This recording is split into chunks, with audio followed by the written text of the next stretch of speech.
یہ عاشوری سلطنت کا دارالحکومت نینوا تھا۔ اس عاشوری سلطنت کے آخری دور میں دارالحکومت میں بدکاری اور برائی پائے کمال کو پہنچی۔ ایک بزدل بادشاہ تخت سلطنت پر بیٹھا اور شب و روز عیش و عشرت میں بسر کرنے لگا۔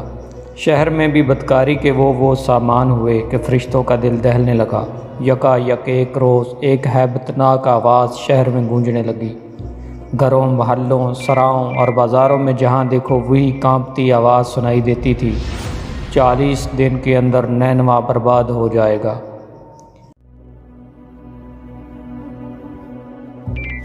ایک عجیب اور سادہ سا انسان چمڑے کے لباس میں ملبوس جگہ جگہ لوگوں کو ان کے انجام بد سے آگاہ کر رہا تھا۔ لوگ حیران اور انگشت بدنداں تھے کہ یہ شخص کون ہے اور کہاں سے آیا ہے۔ ہزار پوچھتے مگر بجز اس کے اور جواب نہیں ملتا تھا۔ نام نہ پوچھو میرا، گمنام ہوں میں، کام نہ پوچھو میرا، ناکام ہوں میں۔ زرد روح، پریشان حال اور تھکا ماندہ دکھائی دینے والا یہ شخص ایک نہایت دلدوز اور وحشت انگیز تصویر کی طرح تمام اہل شہر کی نظر سے اوجھل نہیں ہوتا تھا۔ اس کے خشک ہونٹوں سے بار بار یہ صدا ابھرتی تھی، 40 دن کے اندر شہر نینوا تباہ ہو جائے گا۔ اس آواز نے شہر کے باسیوں کے دل دہلا دیے۔ پھر یہ صدا شاہی محل تک جا پہنچی۔ بادشاہ اپنے تخت مرصع پر بیٹھا اپنے درباریوں کی خوش آمد سننے میں مشغول تھا۔ ایک کانپتے ہوئے غلام نے بادشاہ کی خدمت میں اس اجنبی کے الفاظ پہنچائے۔ بادشاہ کلیجہ تھمے اٹھ کھڑا ہوا اور اس نے تاج و خلعت اتار پھینکے اور گدڑی پہن کر راہ کے ڈیر پر بیٹھ گیا۔ پھر اس نے اپنے اعیان سلطنت کو حکم دیا کہ پورے شہر میں مشتہر کرو کہ سب پر کھانا پینا حرام ہے۔ گدڑیاں پہن کر خدا کے حضور میں گریہ ازاری کرو تاکہ ہماری مصیبت دور ہو جائے۔ شہر میں ہونے والی عیش و عشرت گریہ ازاری اور دل سوز مناظر میں بدل گئی۔ وہ گناہ جن سے خدائے لم یزل کی ناراضگی پیدا ہوئی تھی بند ہو گئے۔ لوگ اور بادشاہ جو یونس علیہ السلام کی تلاش سے مایوس تھے شہر سے باہر نکلے اور اپنے تمام مویشی بھی شہر سے باہر لے گئے۔ تب بادشاہ نے بتوں کو باہر لے جانے کا حکم دیا اور انہیں توڑ دیا۔ اس کے بعد بادشاہ نے حکم دیا کہ بچوں کو ان کی ماؤں سے اور چھوٹے جانوروں کو بھی ان کی ماؤں سے الگ کر دیا جائے۔ مائیں اپنے بچوں کو پکار رہی تھیں اور بچے اپنی مائیں مانگ رہے تھے۔ بوڑھے آسمان کی طرف رو رہے تھے اور آخرکار سب نے توبہ کر لی۔ اس کیفیت نے فرشتوں کو بھی متاثر کیا۔ 4 دن کے بعد خدا نے نینوا کے لوگوں سے عذاب کا سایہ ہٹا دیا۔ وہ سادہ انسان جو شہر کی تباہی کا پیغام دے رہا تھا پیغمبر خدا حضرت یونس علیہ السلام تھے۔ عاشوریا میسوپوٹیمیا کا وہ علاقہ ہے جہاں دنیا کی اولین تہذیبیں پروان چڑھیں۔ اس علاقے میں بہت سی قدیم سلطنتیں بام عروج پر پہنچی۔ انہی میں سے ایک عاشوریا تھی جس کا دارالحکومت اس وقت نینوا تھا۔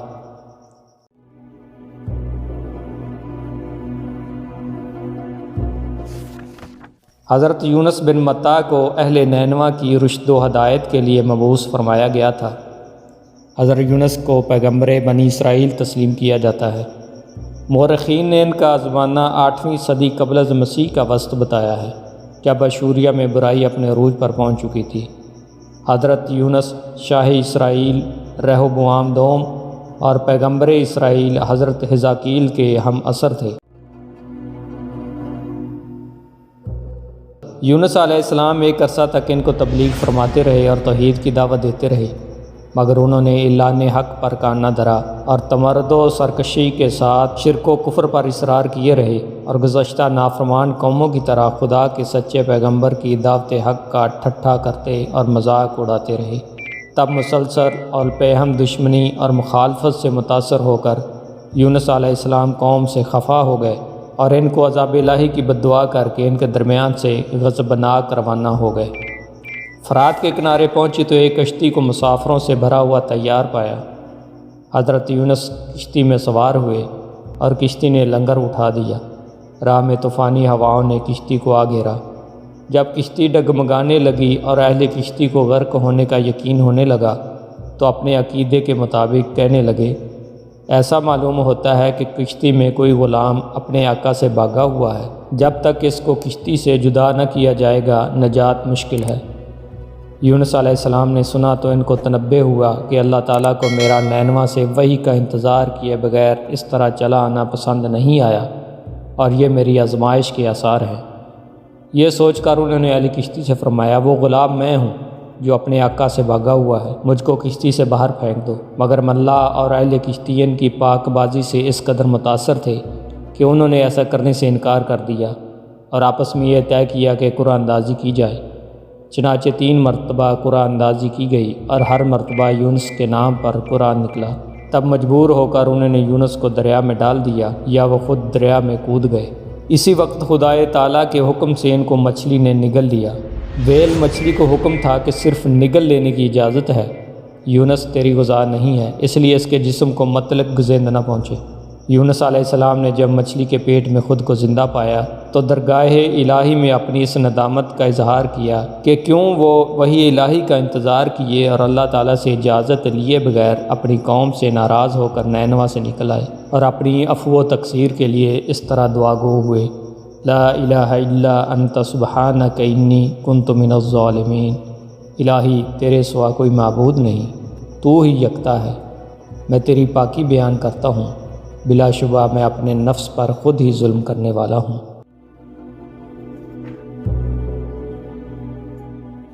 اللہ تعالیٰ نے یونس علیہ السلام کی درد بھری آواز کو سنا اور قبول فرمایا۔ مچھلی کو حکم ہوا کہ یونس کو، جو تیرے پاس ہماری امانت ہے، اگل دے۔ چنانچہ مچھلی نے ساحل پر یونس کو اگل دیا۔ حضرت عبداللہ بن مسعود رضی اللہ عنہ فرماتے ہیں کہ مچھلی کے پیٹ میں رہنے کی وجہ سے ان کا جسم ایسا ہو گیا تھا جیسے کسی پرندے کا پیدا شدہ بچہ ہو، جس کا جسم بے حد نرم ہوتا ہے اور جسم پر بال تک نہیں ہوتے۔ غرض یونس علیہ السلام بہت نحیف و ناتواں حالت میں خشکی پر ڈال دیے گئے۔ اس کے بعد اللہ تعالیٰ نے ان کے لیے ایک بیل دار درخت اگا دیا جس کے سایہ میں وہ ایک جھونپڑی بنا کر رہنے لگے۔ چند دن بعد ایسا ہوا کہ حکم خدا سے اس بیل کی جڑ کو کیڑا لگ گیا اور اس نے جڑ کو کاٹ ڈالا۔ جب بیل سوکھنے لگی تو یونس کو بہت غم ہوا۔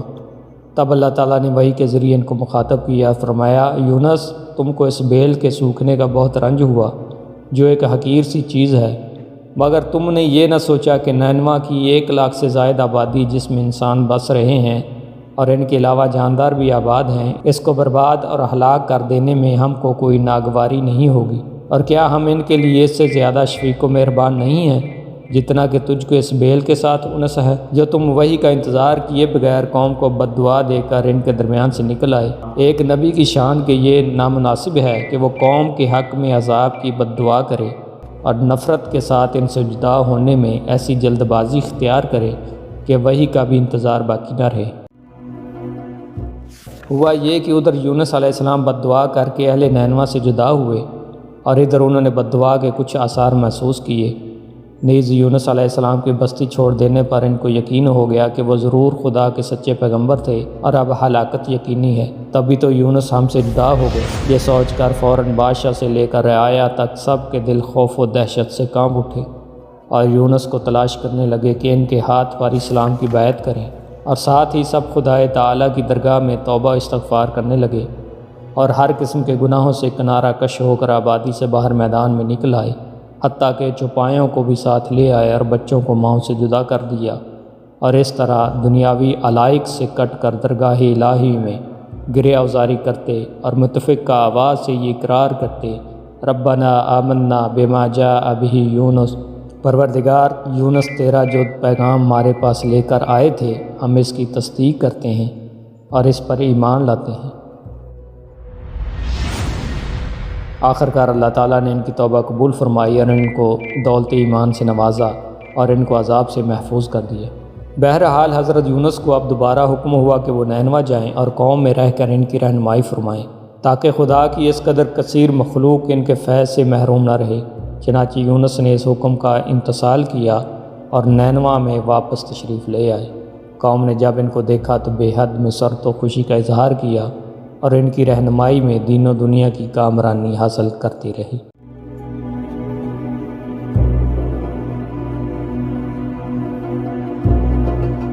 جب کسی قوم پر عذاب آ جاتا ہے تو عذاب آ جانے کے بعد ایمان لانا مفید نہیں ہوتا، مگر یونس کی قوم پر عذاب کی بدلیاں آ جانے کے بعد بھی جب وہ لوگ ایمان لائے تو ان سے عذاب اٹھا لیا گیا۔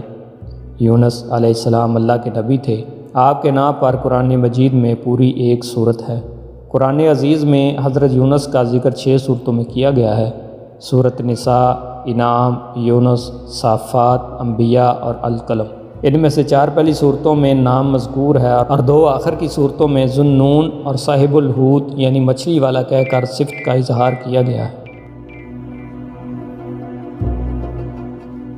بائبل میں صحیفہ جونا نبی کی کتاب کے نام سے موسوم اور چھوٹے چھوٹے 4 ابواب پر مشتمل ہے، جس میں یہی واقعہ مذکور ہے۔ اس صحیفہ کی ابتدا ان الفاظ سے ہوتی ہے، اور خداوند کا کلام جونا بن متا کو پہنچا اور اس نے کہا کہ اٹھ اس بڑے شہر نینوا کو جا اور اس کی مخالفت میں منادی کر، کیونکہ ان کی شرارت میرے سامنے آئی ہے۔ اور صحیفہ کا مضمون اس عبارت پر آ کر ختم ہوتا ہے، اور خدا نے جونا کو کہا تو اس رینڈی کے درخت کے سبب شدت سے رنجیدہ ہے؟ اس نے کہا کہ میں یہاں تک رنجیدہ ہوں کہ مرنا چاہتا ہوں۔ تب خداوند نے فرمایا کہ تجھے اس رینڈی کے درخت پر رحم آیا، جس کے لیے تو نے کچھ عزت نہ کی، اور نہ تو نے اسے اگایا، جو ایک ہی رات میں اگا اور ایک ہی رات میں سوکھ گیا۔ اور کیا مجھے لازم نہ تھا کہ میں اتنے بڑے شہر نینوا پر، جس میں 1,20,000 آدمیوں سے زیادہ ہیں، جو اپنے دائیں بائیں ہاتھ کے درمیان امتیاز نہیں کر سکتے، اور مویشی بھی بہت ہیں، شفقت نہ کروں؟ بائبل کے بیان کے مطابق خدا نے جونا کو حکم دیا کہ وہ نینوا کے شہریوں کو خبردار کرے، جو ایک پرنسپل اشوری شہر تھا، اپنی برائیوں سے توبہ کرنے کے لیے۔ لیکن جونا نے یہ ماننے سے انکار کر دیا کہ یہ نفرت کرنے والے لوگ نجات کے مستحق ہیں۔ مشرق کی طرف خشکی سے گھرے شہر نینوا کا سفر کرنے کی بجائے وہ مغرب کی طرف جوپا کی بندرگاہ کی طرف دوڑتا ہے اور بحیرہ روم کے پار ترشیش کی طرف جانے والے جہاز پر سوار ہوتا ہے۔ ایک طوفان سے جہاز کو خطرہ ہوتا ہے، اور ملاح یہ جاننے کے لیے قرعہ ڈالتے ہیں کہ کون سا آدمی ان کی بدقسمتی کا سبب ہے۔ قرعہ یونس کے نام پہ پڑتا ہے، جو ملاحوں کو بتاتا ہے کہ طوفان اس کی غلطی ہے، اور انہیں اسے جہاز پر پھینکنے کی ہدایت کرتا ہے۔ جب جونا کو سمندر میں پھینک دیا جاتا ہے تو طوفان تھم جاتا ہے، اور ملاح عبرانی خدا کی عبادت کرتے ہیں۔ سمندر میں تنہا جونا کو ایک بڑی مچھلی نے نگل لیا اور 3 دن اور رات اپنے پیٹ میں گزارے، جہاں وہ نجات کے لیے دعا کرتا ہے۔ خدا مچھلی کو حکم دیتا ہے کہ وہ آدمی کو زمین پر اگل دے، اور آخر کار جونا نینوے کی طرف روانہ ہوا تاکہ اس کے لیے خدا کی اصل ہدایات کی تعمیل کرے۔ نبی کی تنبیہ سن کر بادشاہ اور نینوا کے لوگ توبہ کرتے ہیں، اور خدا انہیں سزا نہیں دیتا۔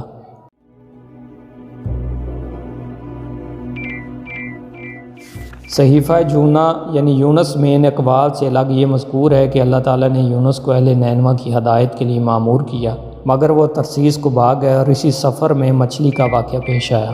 خدا کے حکم سے سمندر کے بیچ میں ایک ویل مچھلی نے جہاز پر حملہ کر دیا۔ اس نے کھانے کے لیے کچھ پکڑنے کے لیے جہاز کا رخ کیا۔ مسافروں نے قرآن اندازی کرنے کا فیصلہ کیا، اور مسافروں میں سے کسی ایک کو سمندر میں پھینکنے کا فیصلہ کیا تاکہ وہیل کو کھانے اور جہاز کو جانے دیا جائے۔ انہوں نے 3 بار قرآن اندازی کی، اور تینوں بار یونس کا نام نکلا۔ اس کا نام قرآن اندازی سے نکلنے کے بعد یونس نے خود کو سمندر میں پھینک دیا۔ خدا کے حکم سے ویل نے اپنا منہ کھولا اور یونس کو نگل لیا۔